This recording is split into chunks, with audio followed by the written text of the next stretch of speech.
sont tous enfermés.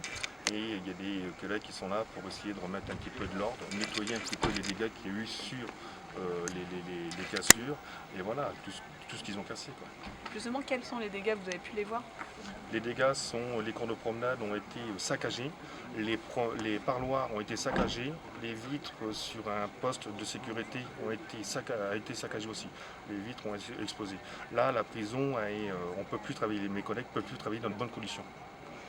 Donc, quelle est la suite là? Qu'est-ce qui va se passer si ils ne peuvent pas rester ici, les détenus? Comment ça va se passer? Il va y avoir un nombre important peut-être de transferts. Je sais que nous, les syndicats, on a demandé les transferts. Après, c'est l'administration qui va décider le nombre de détenus qui vont être transférés. Et après, on fera avec les moyens du bord que l'administration nous donnera là, dès demain, pour mettre en place. Concrètement, comment ça se passe? Si les conditions de détention ne sont plus bonnes, comment font vos collègues à l'intérieur? On fera remonter ça directement par le biais des syndicats, des médias, auprès de la ministre en disant que mes collègues ne peuvent pas travailler dans certaines conditions et surtout pas celle-là actuellement. Okay. C'est la première fois que vous voyez ce genre de situation aussi, enfin une prison aussi saccagée. C'est la première fois quoi, oui, qu'ils voient une prison aussi détériorée.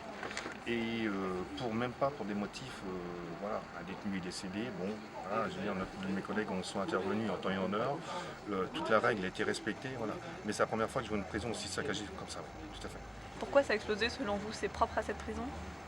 Non, c'est la politique de la ministre de la Justice qui laisse un peu tout et que voilà, on donne plus de pouvoir actuellement à la population pénale qu'au personnel. Et c'est ce que nous on voudrait que la ministre ouvre l'état généraux des prisons pour mettre à plat toutes les conditions qu'on subit, voilà, toutes les pressions, les mauvaises conditions de travail de mes collègues.